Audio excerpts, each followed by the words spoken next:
మెల్లగా తెల్లారిందో ఎలా, వెలుతురే తెచ్చేసిందో ఇలా, పోసి నవ్వులతో మెరిసే పసిపాపల్లా.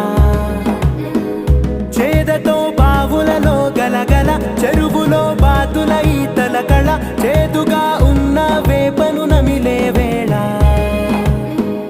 చుట్ట పొగ మంచుల్లో, చుట్టాల పిలుపుల్లో, మాటలే కలిపేస్తూ మనసారా మమతల్ని పండించి అందించు హృదయ.